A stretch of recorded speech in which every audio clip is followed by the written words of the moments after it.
En matière de caprice, les stars ne se gênent pas, mais alors, pas du tout. En tant qu'artistes, elles ont des droits et elles auraient tort de s'en priver. De la 10e à la 6e position, voici les stars capricieuses, mais pas trop. Christina Aguilera, la chanteuse, a également ses petits caprices avant de chantonner.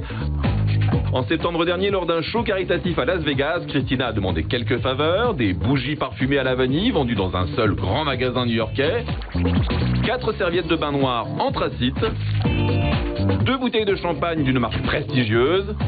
Rien que ça, en même temps, c'est une jeune maman, elle aurait pu demander des fraises, on les lui aurait amenées.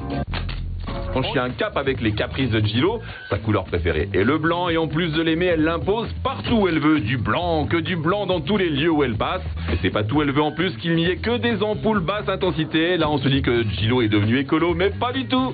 Son teint de peau ne supporte pas la lumière trop forte, enfin en même temps si on voit rien.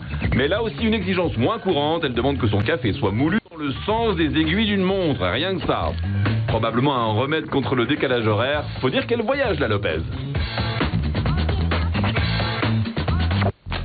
En 6e position, Marilyn Manson. Il y a des stars qui demandent des choses pour leur confort, normal pour une star, et il y en a d'autres qui ont des demandes un peu plus particulières. Le chanteur et non moins vampire Marilyn Manson aurait déjà exigé la présence d'une prostituée chauve et sans dents à ses côtés dans sa loge. En tant que rocker déjanté, Marilyn Manson ne s'arrête pas là. Il aime aussi se régaler de pop-corn micro-ondé, d'absinthe et de bonbons. Et parfois même, il demande une prostituée chauve sans dents qui boit de l'absinthe dans un micro-ondes. Ça va pas mieux, hein? Fantaisie, passons le fait qu'elle adore tout particulièrement faire poireauter les journalistes 4 heures minimum avant une interview. Maria fait bien mieux que ça.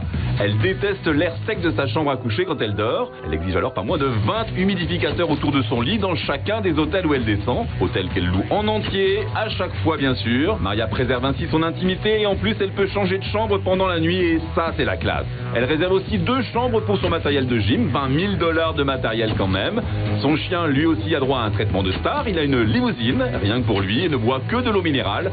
Plus étonnant, elle a un employé en charge de ramasser ses chewing-gums usagés et un assistant poitrine doit à tout prix suivre la diva en permanence, au cas où ça se dégonfle probablement. Et devinez qui trône au-dessus de toutes ces stars capricieuses? Madonna. Quand on est au sommet, on peut exiger que la montagne tourne autour de soi. La Madone n'hésite donc pas à exiger à chacune de ses représentations 3 chandelles protégeant des mauvaises vibrations, une loge tapissée de blanc parce que c'est plus pur, mais bien sûr. Et le confort n'a pas de prix, elle demande aussi une suite dans chaque palace de la ville, une salle de gym rien que pour elle avec tapis de course spécial enlevage de cellulite aux fesses, un rameur pour muscler ses petits bras, comme ça elle tiendra fermement son micro-playback.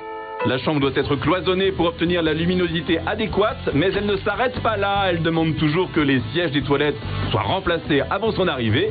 Psychopathe de l'hygiène, elle demande en plus que son personnel inspecte le siège et qu'il soit scellé par un plombier. En même temps, on va pas lui envoyer un charcutier. L'aisance des stars n'a donc aucun prix.